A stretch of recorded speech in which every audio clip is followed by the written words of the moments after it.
इस कार्यक्रम के पुण्यार्चक हैं श्री सत्येंद्र कुमार जैन, अभिषेक जैन, शालीमार बाग ईस्ट, न्यू दिल्ली। श्री कमल, पुष्पा, विनीत, सोनिया, आकाश, नेहा, टोंगिया परिवार, Kolkata. Firm Padmavati jewellers. Shri Chandra Kumar Singhai, Shrimati Manju Singhai, Jabalpur. Pushpendra Jain, Priya Jain, Pranshu Jain, Prasoon Jain, Banswara, Rajasthan. Firms Vidyashri granite private limited, Mordi मील के पास, उदयपुर रोड, बांसवाड़ा, राजस्थान। सभी प्रकार के टाइल्स एवं ग्रेनाइट के विक्रेता, Jain tiles and sanitary, Udaipur road, Banswara, Rajasthan. Nayak marble and tiles, Banswara, Rajasthan. संपर्क सूत्र 7023401818। श्रीमान अमर कुमार जैन, श्रीमती रोमी जैन, श्री अनिल कुमार जैन, श्रीमती अनुराधा जैन, निवासी अंबिकापुर, छत्तीसगढ़। समाधिस्थ दशम प्रतिमाधारी स्वर्गीय श्री ज्ञानचंद जी जैन, सतना। श्रीमती राजकुमारी जैन, सतना। श्रीमती माया प्रेमचंद्र, प्रेमी, कटनी एवं समस्त प्रेमी परिवार, कटनी, सतना। फर्म श्री दयोदय ऊर्जा एवं जैविक खाद प्राइवेट लिमिटेड, भोपाल, मध्य प्रदेश। श्री सर्वेंद्र कुमार जैन, सुषमा सर्वेंद्र जैन, श्री सुनील कुमार जैन, मीना सुनील जैन।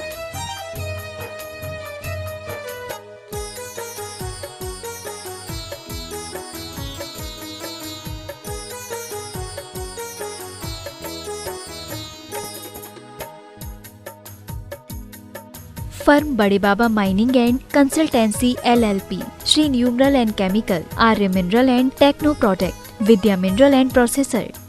श्री मयंक जैन, श्वेता जैन, पर्व जैन, त्रिषा जैन, श्राविका जैन, शामली, उत्तर प्रदेश।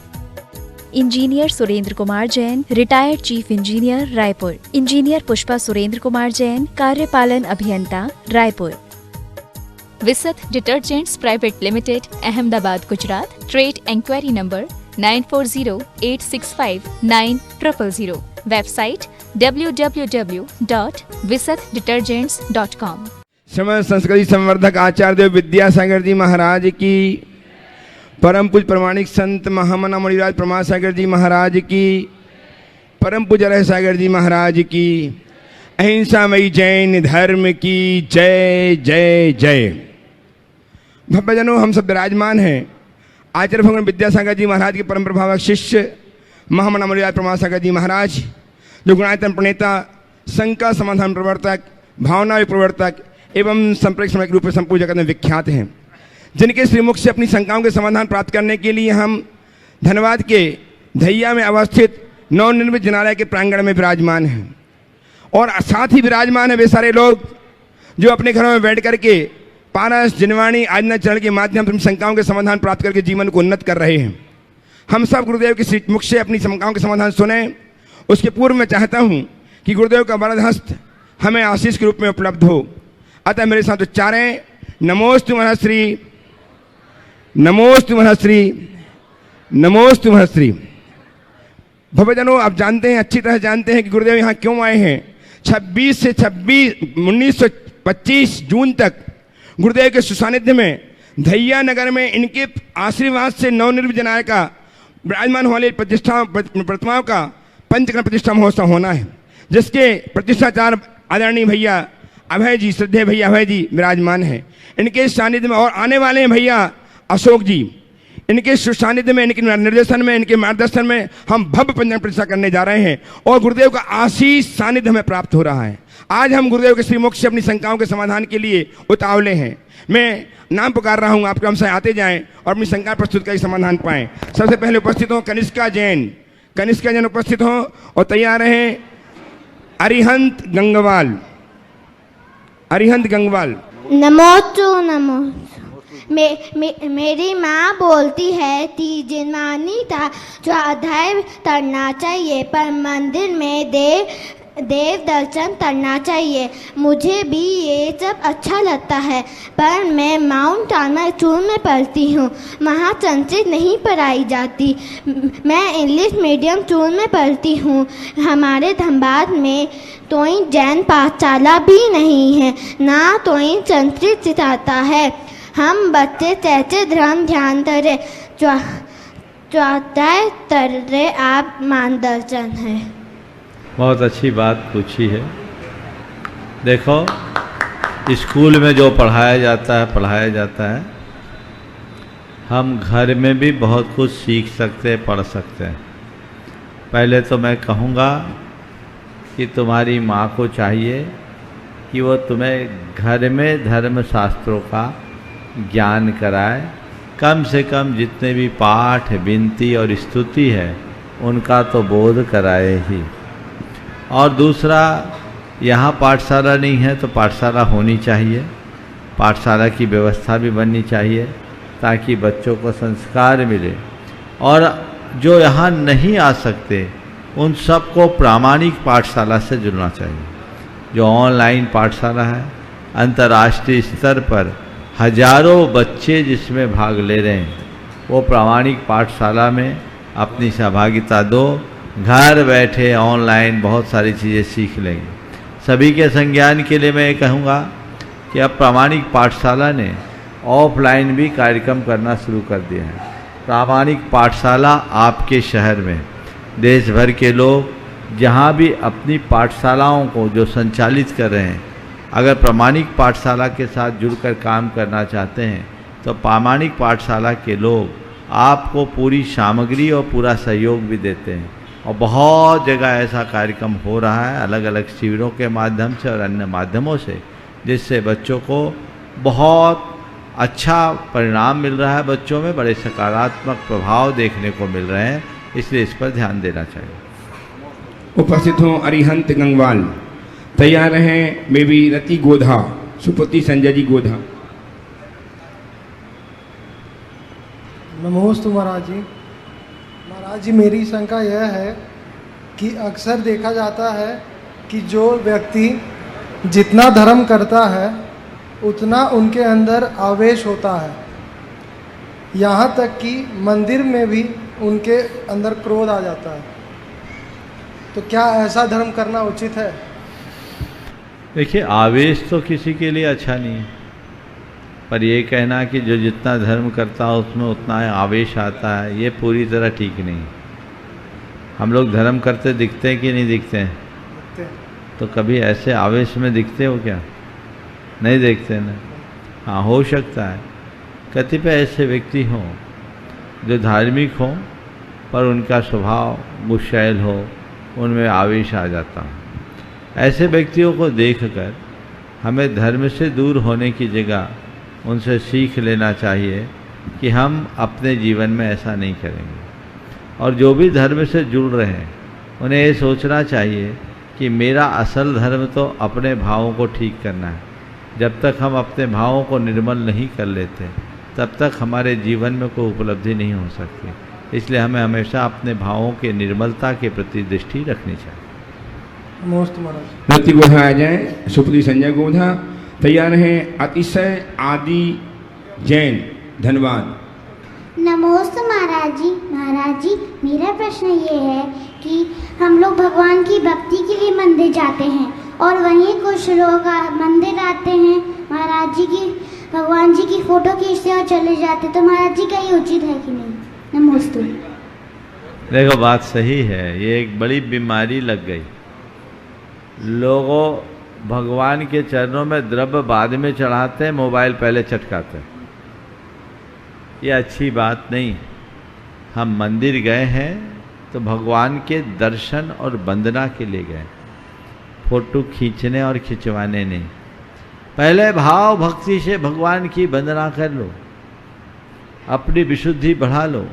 हाँ, वहाँ की स्मृतियों को साथ रखने के लिए कोई फोटोग्राफी करे तो मैं उसे निंदनीय नहीं कहता, लेकिन वह भी एक मर्यादा में होनी चाहिए। पहले दर्शन वंदना हो जाए और फोटो इस तरह से खींचे या खिंचवाए कि दूसरे को व्यवधान ना हो। पता लगा तुम्हारे फोटो के चक्कर में सामने वाले का मन खराब हो रहा है, तो ये उचित नहीं है। ये आराधना के स्थल है, प्रदर्शन के नहीं। इस पर सभी को गंभीरता का परिचय देना चाहिए। आइए अतिशय जी, आइए आदि अतिशय जैन। तैयार हैं श्रीमती चंद्रकला जी बाकलीवाल, जीवनधर कुमार जी बाकलीवाल। नमस्ते महाराज श्री। चलो। मेरा प्रश्न ये है कि जब भी मैं कोई गेम खेलता हूँ, जैसे कोई बोर्ड गेम या कोई सा भी ऐसा गेम, उसमें मैं जब भी हारता हूँ मेरे को बहुत ज़्यादा इरिटेशन होती है और मैं बहुत ज़्यादा गुस्सा हो जाता हूँ और मेरे को रोना भी कभी कभी आता है, तो इसका मुझे सोल्यूशन बताएं कि मैं इसको कम कैसे करूं। बहुत अच्छा सवाल। ये सवाल छोटे से बच्चे का है, पर ये सवाल सबका है। देखो, हमें सबसे बड़ा ध्यान अपने इमोशन पर कंट्रोल के ऊपर देना चाहिए। जो व्यक्ति अपने इमोशंस पर कंट्रोल नहीं कर पाते, वो जीवन में कभी सफल नहीं हो पाते। पहली बात, गेम को गेम की दृष्टि से देखो, और गेम में जीत हार तो लगी हुई है, ये तो पहले से तय है। ये बताओ, गेम में दोनों जीतें तो मज़ा आएगा क्या? नहीं। गेम ड्रा हो जाए तो मज़ा आएगा क्या?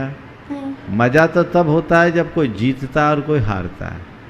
तो पहली बात, खेल को खेल की भावना से खेलना चाहिए, और खेल को खेल की भावना से ही देखना चाहिए।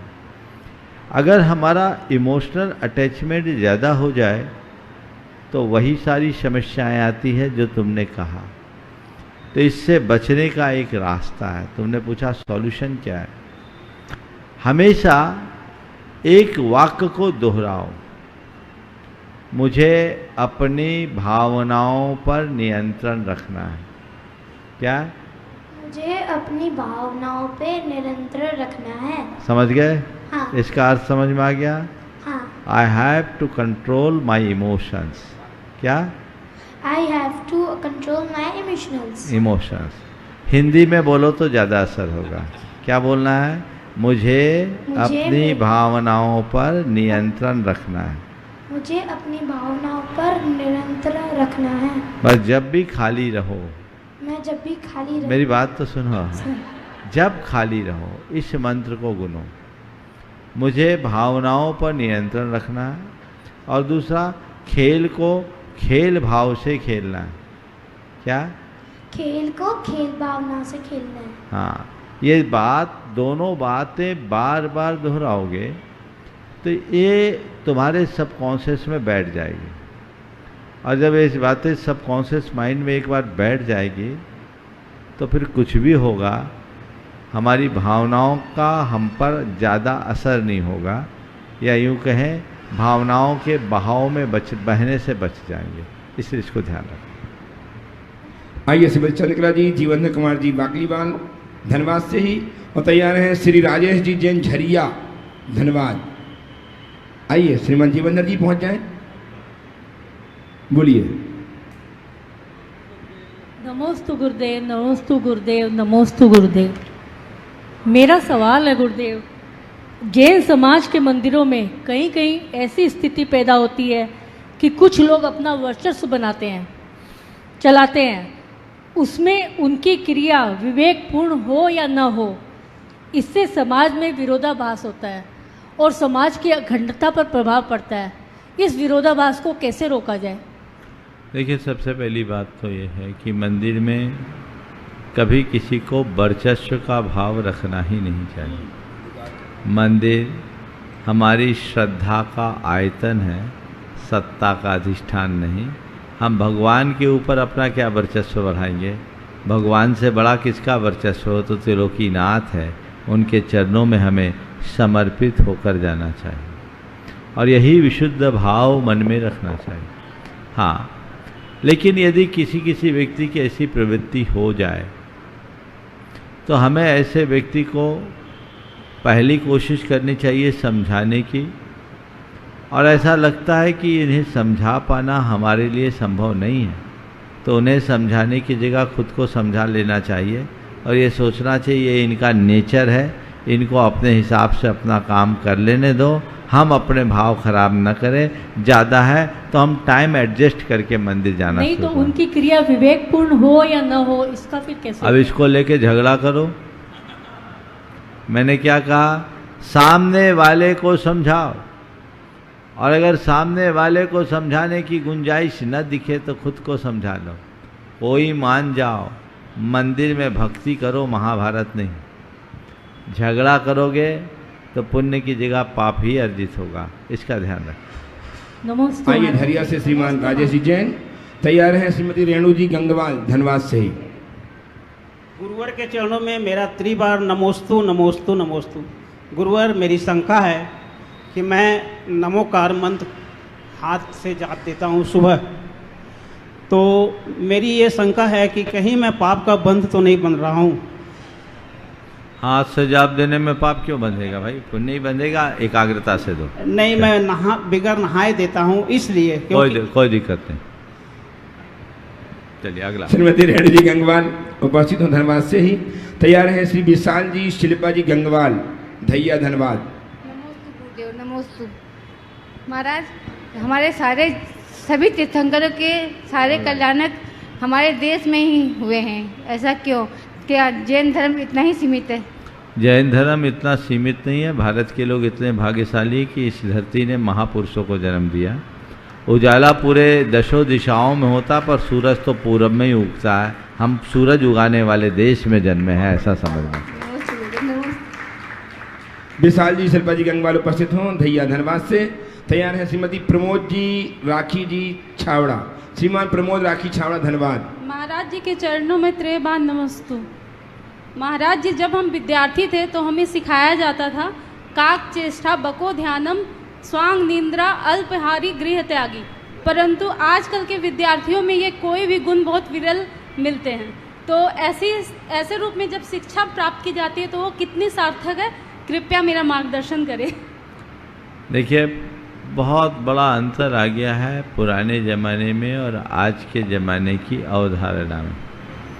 पहले विद्या अध्ययन केवल अध्ययन नहीं होता था, वो अध्ययन काल जीवन के निर्माण का काल था।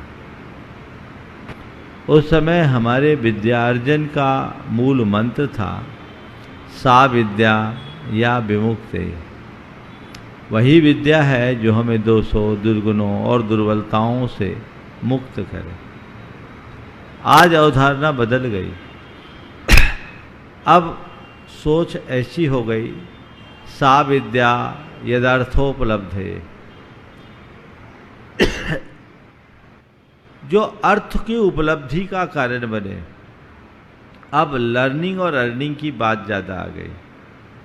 जब से पश्चिमी जीवन मूल्य हम पर हावी होने लगे, हमारी सोच की दशा बदल गई और परिणाम भी हम सबके सामने हैं। इसका सबसे भयानक परिणाम ये है कि लोग पढ़ लिख जाते हैं, ग्रेजुएट और पोस्ट ग्रेजुएट की डिग्री भी ले लेते हैं, लेकिन अंदर से कमज़ोर होते हैं। वे जीवन के उतार चढ़ाव में स्थिरता नहीं रख पाते हैं।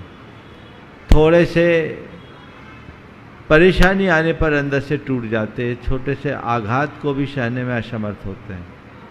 तो हमें पुरानी अवधारणा को पुनर्जीवित करना चाहिए, जिससे हम न केवल पढ़ लिख कर के अक्षर ज्ञानी बने, अपितु अंदर से मजबूत भी बने।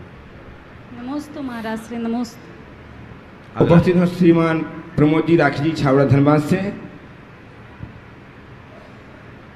तैयार हैं दिवेश जी काला रांची, साथ में सौम्य जी झांझरी।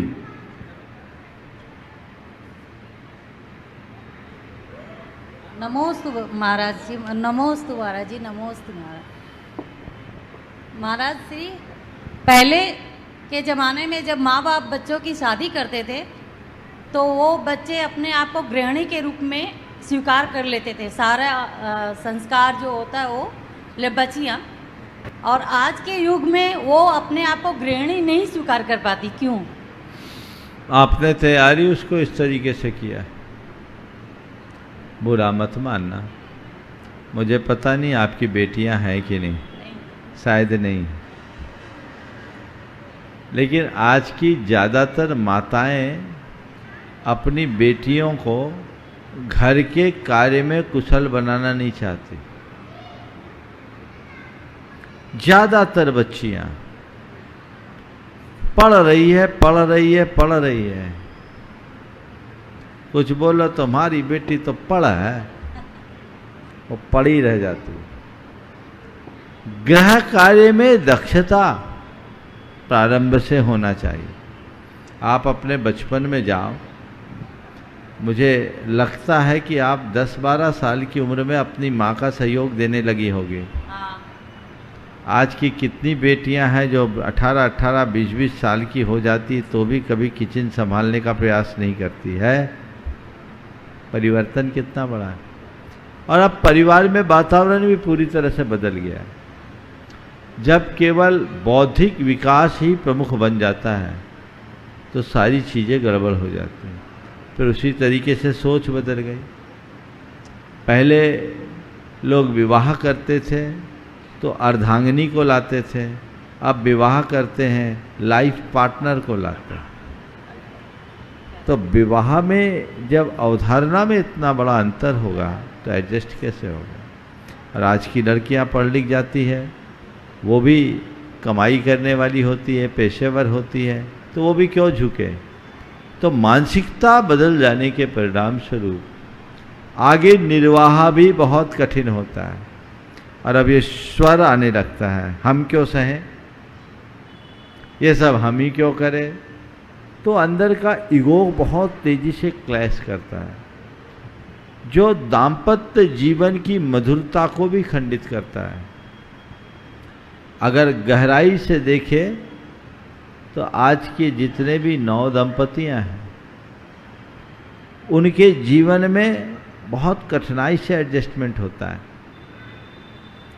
दाम्पत्य है पर दाम्पत्य की मधुरता दिनों दिन कम होते दिख रही है। बहुतायत लोग विवाह कर नहीं रहे हैं, शादी को ढो रहे हैं, उसका आनंद नहीं ले पाते। और बहुतों में ये भी देखने को मिलता है कि विवाह होता है और डाइवोर्स की बात शुरू हो जाती है। तो इस जड़ को ख़त्म करना चाहिए। हमारी जो परंपरागत अवधारणा है उससे लोगों को जोड़ना चाहिए और ये समझना चाहिए कि घर परिवार को चलाना कितनी बड़ी जिम्मेदारी है और उस जिम्मेदारी को पूर्ण करने में सबकी कितनी बड़ी बड़ी भागीदारी। आइए श्रीमान दिवेश जी का ना प्रमोद भी बोलेगा। अच्छा बोलिए। दोनों गुरुवारों को नमोस्तु। यह सवाल मेरे बैचमेट का है जो ऑफिस में मेरे साथ था और आज वो नहीं है इस दुनिया में। उसकी जिज्ञासा मेरे से थी। सनातन धर्म में श्रीमद् भागवत में के 5वें स्कंद में ऋषभ देव का वर्णन है और उनके पुत्र भरत चक्रवर्ती का भी वर्णन है उनकी। और हमारे यहाँ हम लोग उनको प्रथम तीर्थंकर के रूप में मानते हैं, तो ये उसको मालूम था। तो उनका सवाल ये था कि जो उनको ऋषभ देव जो है उनको अवतारी पुरुष उस महाभारत में उस किताब में लिखा है, बताया गया है और हमारे यहाँ इसको आदि पुरुष के रूप में या प्रथम तीर्थंकर के रूप में माना गया है। उसका कहना था, उनका पूछना था कि ये दोनों में क्या मिलाप है या क्या संबंध है। देखिए, ये इस बात का प्रमाण है कि भगवान ऋषभ देव एक महापुरुष थे और उन महापुरुष होने के कारण उन्हें सभी परंपराओं में सम्मान दिया गया। वैदिक परंपरा और पौराणिक आख्यानों में चूँकि अवतार की अवधारणा है, उन्होंने विष्णु के अवतार के रूप में ऋषभ देव को स्वीकार किया। और जैन परंपरा उत्तारवाद को मानती है, जो नर से निरंजन बनने का मार्ग बताती है, आत्मा से परमात्मा को बनाने का रास्ता खोलती है। तो वहाँ उन्हें तीर्थंकर के रूप में स्वीकार किया गया। हालांकि भगवान ऋषभ देव के अस्तित्व के बारे में हम विचार करें तो वैदिक और पौराणिक काल से पहले भी भगवान ऋषभ देव का अस्तित्व था। हड़प्पा और मोहनजोदड़ो के उत्खनन से प्राप्त अवशेष भगवान ऋषभ देव के अस्तित्व का द्योतन करते हैं। जहाँ भगवान ऋषभ देव की कायोत्सर्ग मुद्रा मिली है, तो इन सब बातों को देख करके उन्हें यही समझना चाहिए कि ऋषभ देव आप अवतार कहते हैं, हम उन्हें तीर्थंकर कहते हैं। भागवत में उन्हें आर्हत मत का प्रचारक कहा गया है। तो आर्हत मत क्या है? ये किसी न किसी रूप में जिनमत है। तो हमें चाहिए कि हम भगवान ऋषभ देव के संदेशों को समझें और उसके अनुरूप अपना जीवन जीने का प्रयास करें।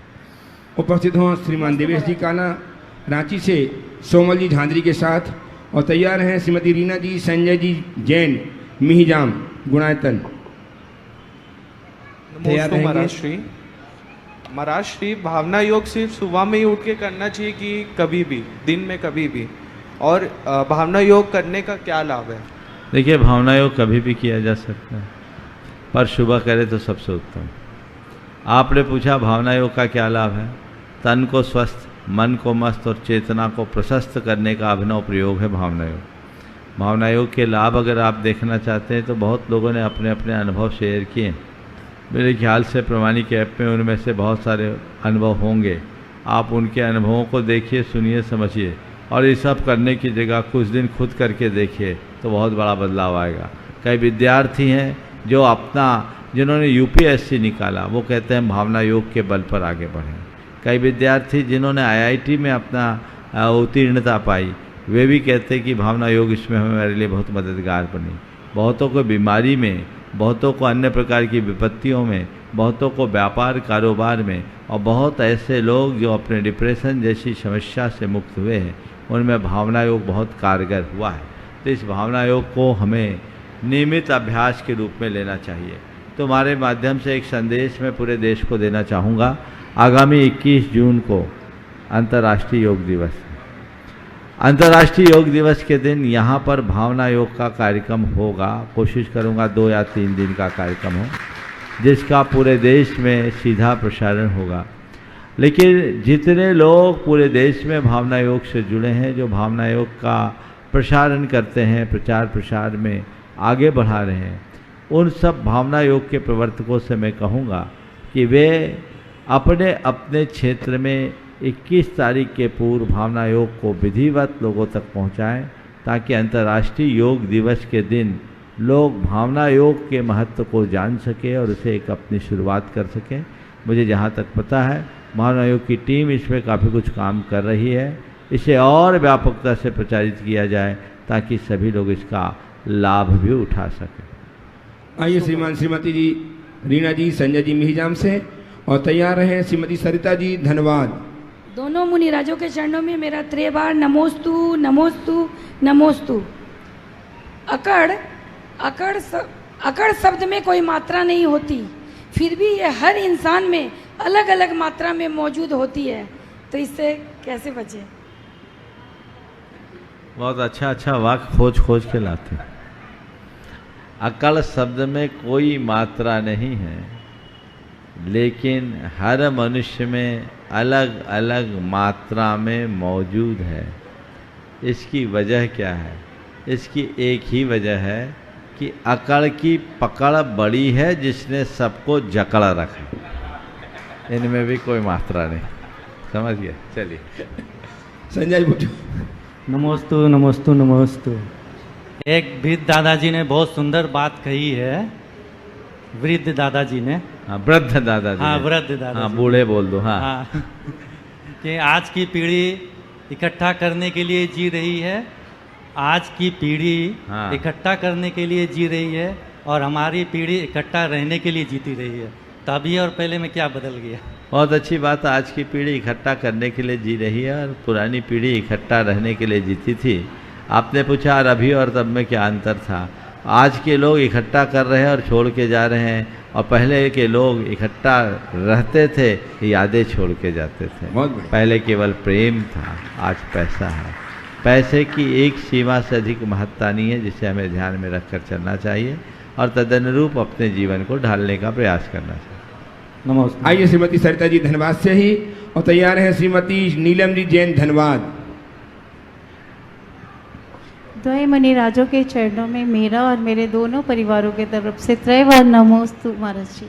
महाराज जी, आवश्यका परिहारिणी का अर्थ विस्तार से जानना चाहिए। आवश्यक अपरिहानी, आवश्यका परिहानी का अर्थ है आवश्यक अपरिहानी। जो हमारे धार्मिक आवश्यक कर्म है, उसमें किसी प्रकार की कमी ना होने देना आवश्यक अपरिहानी भावना। तो अपने सारे कर्तव्यों को दृढ़ता से स्थिरता पूर्वक पालना चाहिए। नमोस्तु महाराज। श्रीमती नीलम जी जैन उपस्थित हों, और तैयार हैं श्रीमती स्वयंलता जी जैन धैया धनबाद। जल्दी आइए, शीघ्रता कीजिए। नीलम जी आ जाएं। मुनि श्री के चरणों में मेरा त्रैवार नमोस्तु। मुनि श्री, मेरी शंका है कि जब बच्चे छोटे रहते हैं तो हम उन्हें अपने साथ मंदिर ले जाते हैं, नमोकार मंत्र सिखाते हैं, दर्शन करना सिखाते हैं, लेकिन वही बच्चे जब बड़े होकर अपने धर्म से विमुख हो जाते हैं तो ये हमारे किस कर्मों का फल है? ये कृपा मेरी आपके शंका कर्मों का समाधान। फल नहीं है, उनकी संगति का फल है और समय का तकाजा। हम लोगों की भी थोड़ी कमी। हम लोग बचपन में बच्चों को धर्म करने की क्रियाएं तो सिखाते हैं, पर उसके महत्व का बोध नहीं करा पाते। यदि बच्चों को क्रियाएं सिखाने के साथ साथ महत्व का बोध भी कराने लगे तो ये समस्याएं कम होगी। बड़े होने पर बच्चे और अधिक धार्मिक होंगे। तो हमें मूल तत्व का बोध कराना चाहिए, जिससे बच्चों के हृदय में धर्म के प्रति स्थायी आकर्षण उत्पन्न हो सके। नमस्ते मुनीश्वरी। अगला उपस्थित हो श्रीमती स्वयंलता जी जैन, धन्यवाद से जो तैयार हैं। रिदान अभिषेक जैन मुंबई से। रिदान अभिषेक मुंबई से तैयार रहेंगे। मेरे और मेरे परिवार की तरफ से दोनों महाराज जी को नमोस्तु महाराज जी, नमोस्तु महाराज जी, नमोस्तु महाराज जी। महाराज जी, मेरी जिज्ञासा है, सम्यक करते हुए समाधि मरण कैसे हो? क्या करते हुए? सम्यक धारण करते हुए। सम्यक धारण करते हुए समाधि मरण कैसे हो? नित्य सम्यक दर्शन की भावना भाव, सम्यक तोचित क्रियाएं करो और अपने समाधि मरण की निरंतर भावना भाते रहो। संसार शरीर और भोगों से उदासीनता रखो, स्वाध्याय करो, आत्मचिंतन करो, सत्संग करो और हर पल यही भाव, हे प्रभु मेरा सम्यक के साथ समाधि मरण हो और अंदर से वैसी तत्परता दिखाओ, तो ये स्थिति बन सकती। रिदान अभिषेक पहुँचे, उपस्थित हो मुंबई से, आ जाएं। नमोस्तु महाराज जी, मेरा यह प्रश्न है कि मैं जानता हूँ कि हमको हर बार सत्य बोलना चाहिए, पर मैं अक्सर झूठ बोल देता हूँ क्योंकि मैं डर जाता हूँ सज़ा से। तो आप बताइए मुझ में हिम्मत कैसे आए कि मैं हर बात सच बताऊँ।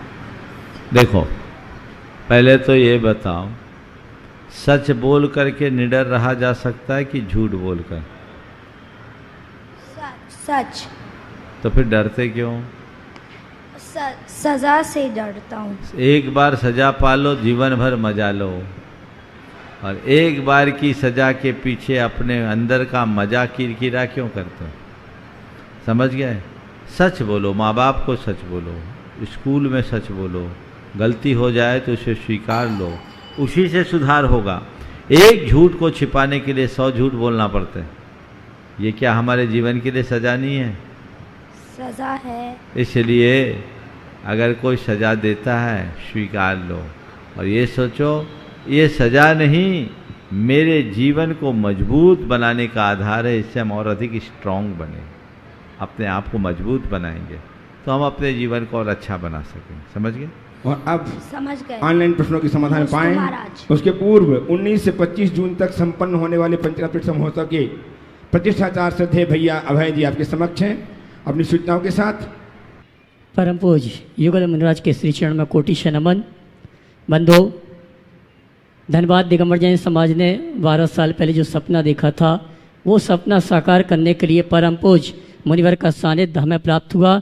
और आज आपसे कहना चाहूँगा, आज 9 साल पहले जो सपना देखा था, और सपना दिखाने वाले कोई संत थे मुनिवर प्रमाण सागर जी महाराज, और सपना को साकार करने आए हैं मुनिवर प्रमाण सागर जी महाराज। आज हमने शुभ मुहूर्त में शुभ काम किया है और वास्तव से आज से हमारा पंचकर्णक प्रतिष्ठा महोत्सव का कार्यक्रम प्रारंभ हो चुका है। आज मुख्य पात्रों का चुनाव का कार्यक्रम विधिवत संपन्न हुआ है और इस पंचकर्णक की धन्यवाद दिगंबर जैन समाज की एक विशेषता है कि बिना बोली के पात्रों का चयन हुआ है। जोरदार ताली बजाकर इन पात्रों का सम्मान करें जिन्होंने मुनिवर से प्रेरणा लेकर, मुनिवर से आशीर्वाद लेकर अपनी भावना रखी और आज सौधर्म ईशान सनत कुमार महेंद्र महायज्ञ नायक यज्ञ नायक भरत बाहुबली राजा श्रेयांश राजा सोम और भगवान के माता पिता और 8 जो अन्य महापात्र हैं उनके चुनाव का कार्यक्रम और कुबेर, इसके अलावा अन्य जो पात्र हैं उनका चयन का कार्यक्रम संपन्न हुआ। अभी भी और पात्र शेष हैं जो विशेष हैं। मैं ये कहना चाहूँगा, जो इस अनुष्ठान में महापात्र के रूप में सम्मिलित होना चाहते हैं, कमेटी के पदाधिकारियों से संपर्क करके आप इन पदों में सुशोभित होकर महोत्सव में सम्मिलित हो सकते हैं। नाम घोषित कर दें, सम्मान। देखिए, जो महापात्र बने हैं उनके नामों की घोषणा विधिवत अभी कर रहा हूं और सम्मान का कार्यक्रम आगामी 17 तारीख को शाम को क्योंकि बहुत से पात्र महाराज जी बाहर गए हुए हैं। 17 तारीख की सुबह सब आ जाएंगे और 17 तारीख की शाम को सायंकालीन नहीं आएंगे। संघ का समाधान के कार्यक्रम में हम उनका सम्मान का कार्यक्रम संपन्न करेंगे, जिन्होंने महापात्र के रूप में इस अनुष्ठान में सम्मिलित होने का सौभाग्य प्राप्त हुआ है। ताली बजनी चाहिए आपकी जब नाम लो। सौधर्मिंद के रूप में हाँ जी भगवान के माता पिता बनने का सौभाग्य प्राप्त किया है, जो इस जिनालय से शुरू से नींव के पत्थर के रूप में जोड़े गए हैं। श्रीमान विजय कुमार जी उर्मिला गोधा, जोरदार ताली बजाएं इनके लिए। इसी क्रम में इस अनुष्ठान के सौधर्मिंद बनने का सौभाग्य गोधा परिवार से श्रीमान संजय नीलम गोधा, ताली बजाइए। और मैं ये कहना चाहूँगा ये विजय जी के छोटे भ्राता हैं जो इस जिला से समर्पित भाव से जुड़ गए, एक बार ताली और चाहूँगा इनके लिए। और कुबेर का पद प्राप्त किया है गोधा परिवार के श्रीमान प्रतीक निशा गोधा परिवार। महायज्ञ नायक बनने का सौभाग्य प्राप्त किया है, जो रजिस्टर संभाल रहे हैं श्रीमान सुशील कुमार जी साधना वाकलीवाल। यज्ञ नायक बनने का सौभाग्य प्राप्त किया है श्री विनोद संतोष गोधा परिवार। इसी क्रम में ईशान इंद्र बनने का सौभाग्य प्राप्त किया है श्रीमान नवीन रिद्धि गोधा। शानत इंद्र बनने का मनीष उषा झांझरी। महेंद्र इंद्र बनने का सौभाग्य प्राप्त किया है श्रीमान प्रमोद राखी छावड़ा परिवार। और राजा श्रेयांश राजा सोम बनने का सौभाग्य प्राप्त किया है व्रती श्रावक, जो 3 प्रतिमा के धारी हैं श्रीमान चक्रेश जी हेमलता जैन।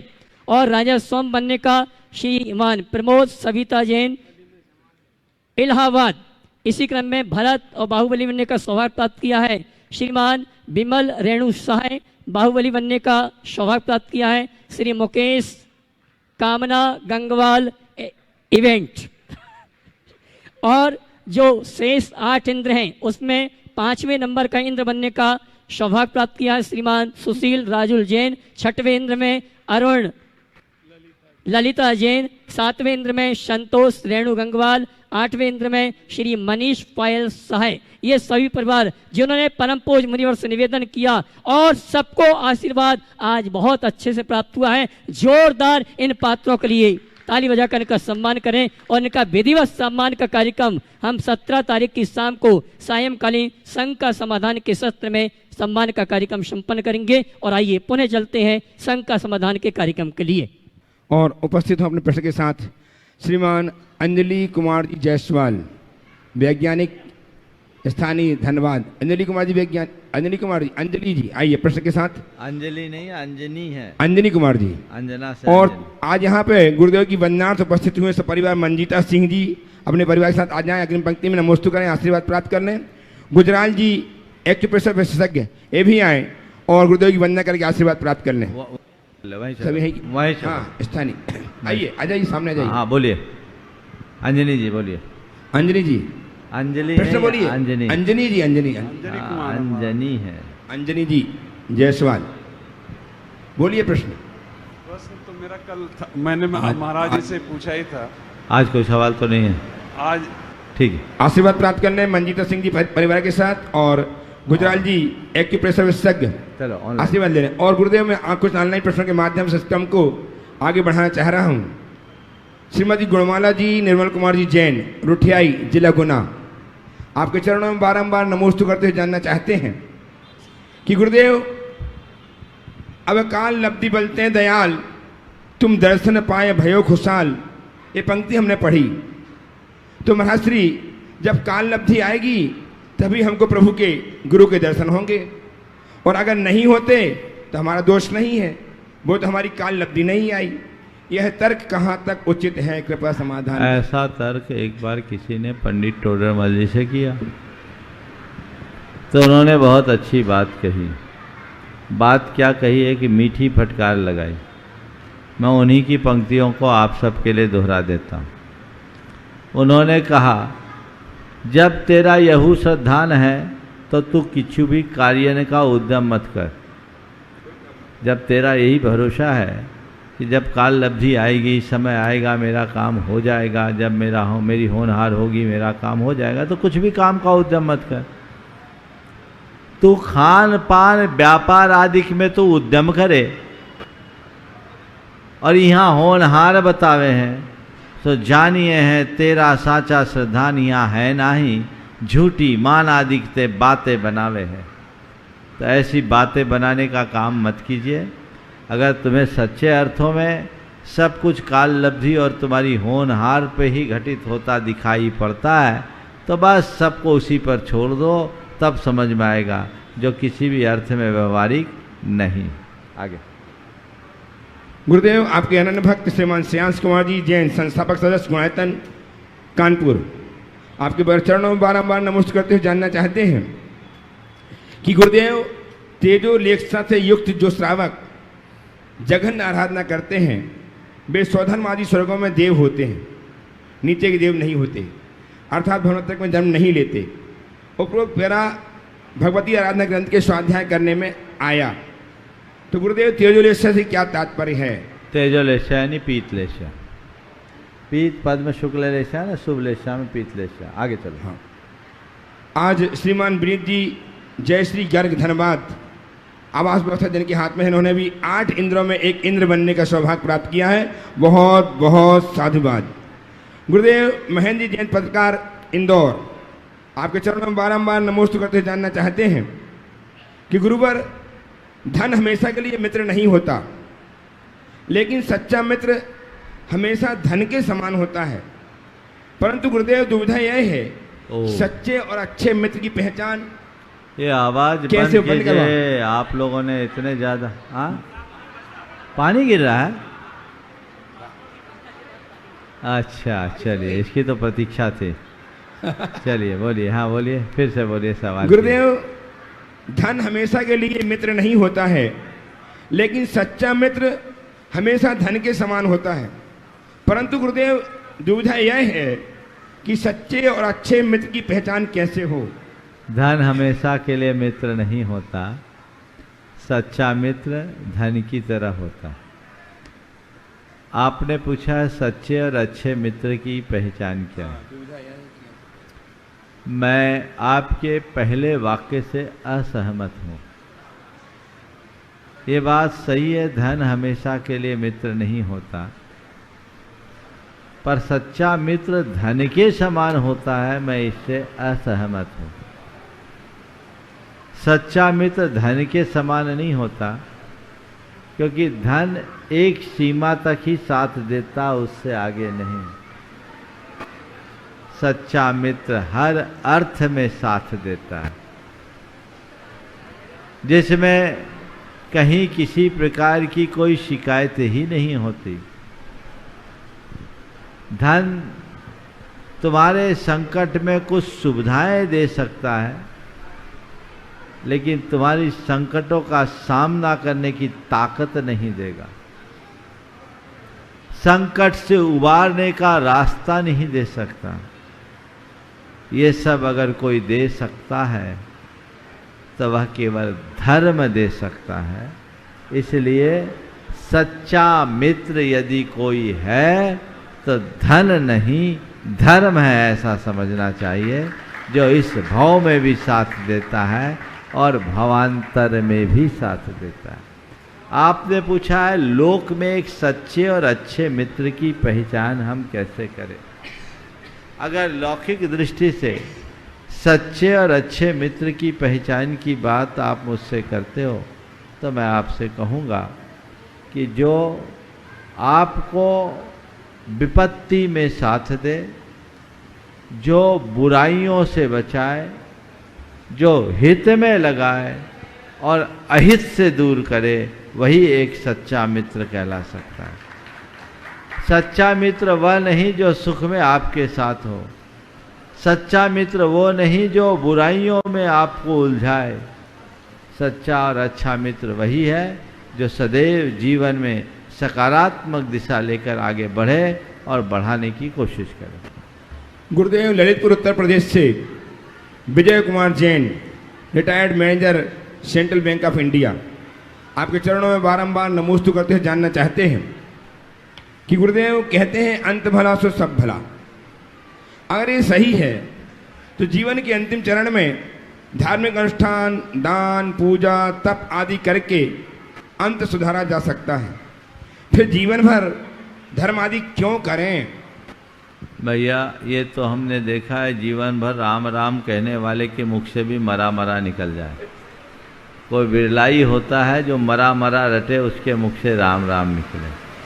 और हमें क्या पता हमारे जीवन का अंत कब होगा। यदि हमारी एक्सपायरी डेट फिक्स हो तो हम आपसे आपकी बात से सहमत हो सकते हैं कि भैया अभी कुछ करने की ज़रूरत नहीं, अंत भला सो सब भला। संत कहते हैं कोई भी क्षण तुम्हारे जीवन का अंतिम क्षण हो सकता है, इसलिए हर क्षण के प्रति जागरूक हो और हर क्षण को अंतिम क्षण मान करके उसे सुधारने की कोशिश करो ताकि जीवन अच्छा बन सके। गुरुदेव नरियावली मध्य प्रदेश से सारांश जैन कोटि से नमोस्तु अर्पित कर जानना चाहते हैं कि गुरुदेव मेरा प्रश्न यह है कि जिन लोगों का रोज रोज मंदिर जाने का मन नहीं होता तो क्या यह उनके पाप कर्मों का कारण है? देखिए, मंदिर न जाने के मन होने के पीछे पाप कर्म ही कारण नहीं, यह उनकी रुचि की कमी, श्रद्धा की दुर्बलता या मन का आलस भाव और संकोच, इसकी वजह से भी हो सकता है। यदि ऐसे व्यक्ति की रुचि जगा दी जाए तो उनका पाप कर्म पुण्य कर्म में परिवर्तित हो सकता है। उनका संकोच दूर हो जाए, आलस दूर भाग जाए तो वो अपने जीवन में वह सब कुछ घटित कर सकते हैं। तो जिनका मन नहीं करता उन्हें पापी अधर्म नीच न समझे, आप उनकी रुचि को बढ़ाने का प्रयास करें, ऐसी प्रेरणा दें कि वो बिना मंदिर के रह ही ना पाए। ऐसे बहुत सारे लोग हैं जो कभी मंदिर जाना नहीं चाहते थे और आज ऐसे हैं कि मंदिर के बिना रह नहीं पाते। आवश्यकता केवल और केवल रुचि जगाने की। गुरुदेव नितिन जैन बिनौली बागपत उत्तर प्रदेश से आपके चरणों में बारंबार नमोस्तु करते हुए जानना चाहते हैं कि महाश्री जब हम सोचते हैं कि ये व्यक्ति बीमार हो जाए तो हमें बहुत पाप का बंध होता है, लेकिन महाश्री अधिकांश डॉक्टर तो यही सोचते हैं कि ज़्यादा से ज़्यादा लोग बीमार हों तो मरीज मेरे पास आए। तो महाश्री मेरी शंका यह है कि ऐसी सोच रखने वाले डॉक्टरों को कितना पाप लगता है? एक डॉक्टर ने एक अस्पताल खोला, मेरे पास आशीर्वाद लेने आया, बोला महाराज ऐसा आशीर्वाद दो कि हमारे अस्पताल अच्छी चले। मैंने कहा मैं आशीर्वाद देता हूँ कि तेरे अस्पताल में कोई मरीज ही ना है। बोले महाराज ये तो गड़बड़ हो गया। बोले भैया तू खुशहाल रहे, तेरे जीवन में धन धान्य की समृद्धि हो, ये आशीर्वाद तो मैं तुझे देने को राजी हूँ और दे भी रहा हूँ, पर तेरा अस्पताल भरा रहे ऐसा आशीर्वाद मुझसे मत मांगो, क्योंकि ऐसा आशीर्वाद मैं दूंगा तो मैं लपेटे में आ जाऊंगा। तेरा आशीर्वाद अस्पताल तभी भरेगा जब लोग बीमार पड़ेंगे। तो ये तो एक प्रकार की अमंगल भावना है, अशुभ भावना है, इसलिए ऐसा कभी नहीं करना चाहिए। हाँ, ये सकारात्मक भाव रखा जा सकता है, रखा जाना चाहिए। कोई चिकित्सक है कि दुनिया का कोई भी बीमार हो अगर मेरे यहाँ आए तो स्वस्थ होकर जाए, मैं उसकी उत्तम से उत्तम चिकित्सा कर सकूं। एक भी बीमार व्यक्ति इलाज के अभाव में इस दुनिया से न जाए। हे प्रभु मुझे ऐसी सामर्थ्य दे दो कि मैं गंभीर रूप से बीमार व्यक्ति को भी स्वस्थ करके भेज सकूं। ये सकारात्मक भाव। ऐसे भाव मन में मत लाओ, अन्यथा पाप का आश्रय तो होता ही है। गुरुदेव मेरे बेटे श्रेयस और विशेष ने अपने जन्मदिन पर आपसे आशीर्वाद चाहते हुए ये जानना चाहा है कि अर्थ का खर्चा घर की व्यवस्था बिगाड़ देता है, अर्थ की चर्चा मन की अवस्था बिगाड़ देता है, और बिना अर्थ के न धर्म सत्ता है न पद प्रतिष्ठा मिलती है। तो गुरुदेव अर्थ को निगलेक्ट कैसे करें? अर्थ का खर्चा घर की व्यवस्था और अर्थ की चर्चा मन की अवस्था, दोनों को बिगाड़ता है। पर आपने पूछा अर्थ के बिना में कुछ चलता भी नहीं, न घर गृहस्थी चलती, न धर्म चलता है, न पद प्रतिष्ठा मिलती है। तो हम क्या करें? मैं आप सबसे कहता हूँ अर्थ का खर्चा भी करो और अर्थ की चर्चा भी करो। क्या बोल रहा हूँ ध्यान से सुनो। अर्थ का खर्चा भी करो और अर्थ की चर्चा भी करो, बस अर्थ की अर्चा से बचो। खर्चे में दिक्कत नहीं, चर्चे में दिक्कत नहीं, अर्चा में दिक्कत है। आज लोग अर्थ की अर्चा करने में लीन हो गए, पैसा ही परमेश्वर हो गया। व्यक्ति को अपने जीवन में एक बात गांठ बांध कर रखना चाहिए कि जीवन के लिए पैसा है, पैसे के लिए जीवन नहीं। हमारा जीवन पैसों से ऊपर है। जरूरत के अनुरूप खर्चा करो और आवश्यकता के अनुरूप चर्चा करो। अर्थ का खर्च उतना ही करो जिससे घर की व्यवस्था न बिगड़े, और अर्थ की चर्चा उतनी ही करो जिससे मन की अवस्था न बिगड़े। हमें अर्थशास्त्र का प्रयोग करना चाहिए। आमद कम और खर्चा ज़्यादा लक्षण है मिट जाने का, और कुवत कम और खर्चा ज़्यादा चर्चा है। कुवत कम और गुस्सा ज़्यादा लक्षण है पिट जाने का। तो कुवत के हिसाब से गुस्सा, तो आमद के हिसाब से खर्चा। तुम्हें अपनी आमदनी को देखकर खर्चा करना चाहिए, और अर्थ की चर्चा भी उतनी ही और वहीं करनी चाहिए जहां उसकी आवश्यकता और अपेक्षा है। उससे अधिक करने से कोई लाभ नहीं है। तो मैं मानता हूं आप अर्थ की का खर्च करो, अर्थ का जितना खर्चा करना है करो, अपव्यय से बचो। अर्थ की चर्चा करना है करो, पर उसकी एक सीमा रखो। अर्थ की अर्चा मत करो। अर्थ को केवल जीवन निर्वाह का साधन मानो, साध्य नहीं। अर्थ जीवन के निर्वाह का साधन है, साध्य नहीं। और ये सब चीजें तुम्हारे जीवन में तत्क्षण घट जाएगी यदि जीवन में धर्म जुड़ जाएगा। धर्म से जुड़कर जो अर्थ का अर्जन करते हैं उनका अर्थ परमार्थ का कारण बनता है, और जो धर्म से विमुख हो जाते हैं उनका अर्थ अनर्थ का हेतु हो जाता है। अर्थ से अनर्थ भी है तो उसी अर्थ से परमार्थ है। अर्थ को परमार्थोन्मुखी बनाइए, धर्म से जुड़िए। अर्थ भरत चक्रवर्ती के पास आया, उसने भगवान का मंदिर बनाया, सोना पाया, सोने का मंदिर बनाया।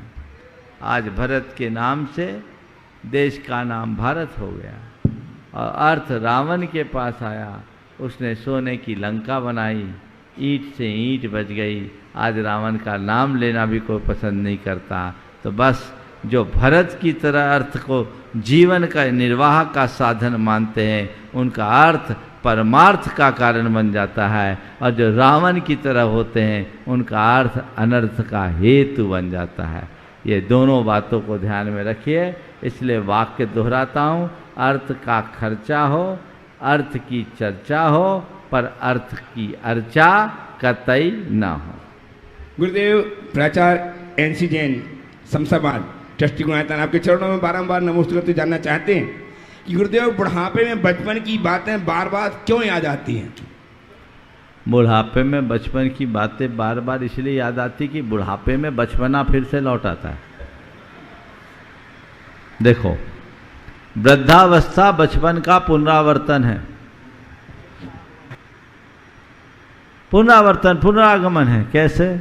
देखो, बच्चे के बाल नहीं उगे होते, बूढ़ों के सिर सपाचट हो जाते। बच्चों के दांत उगे नहीं होते, बूढ़ों के दांत बचे नहीं होते। बच्चों के मुंह से भी लार बहती है, बूढ़ों के मुंह से भी लार निकलती है। बच्चे चलने में असमर्थ होते हैं तो बूढ़े चलने में असक्त हो जाते हैं। बच्चों को कुछ ज्ञान नहीं होता और बूढ़ों को कोई स्मृति नहीं होती, कुछ ध्यान नहीं होता, तो क्या है?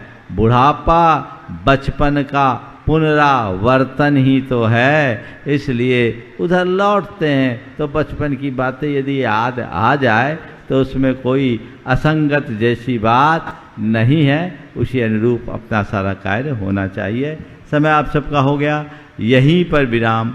बोलिए परम पूज्य आचार्य गुरुवर श्री विद्यासागर जी जय जय जय। परम पूज्य महामनामणिराज प्रमासागर जी महाराज की।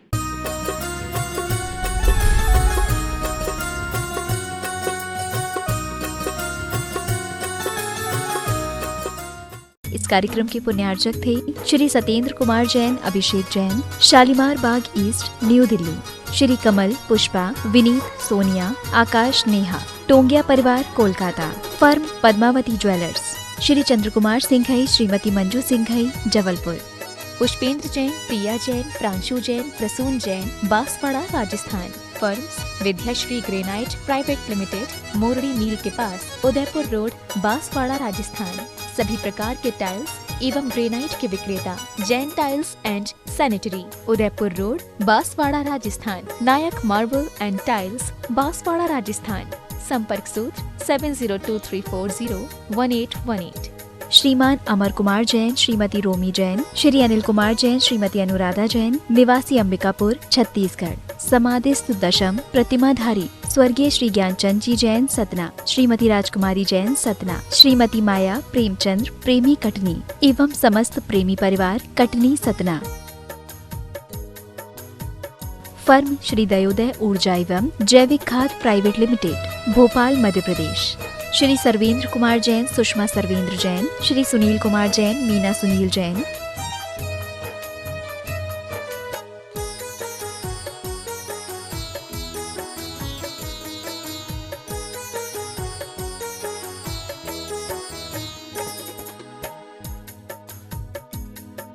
Firm Bade Baba mining and consultancy LLP, Shri numeral and chemical, Arya mineral and techno product, Vidya mineral and processor.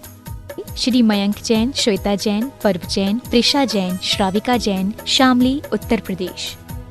Engineer Surendra Kumar Jain, retired chief engineer, Raipur. Engineer Pushpa Surendra Kumar Jain, कार्यपालन अभियंता, Raipur. Visat detergents private limited, Ahmedabad, Gujarat. Trade enquiry number 9408659000। Website www.visat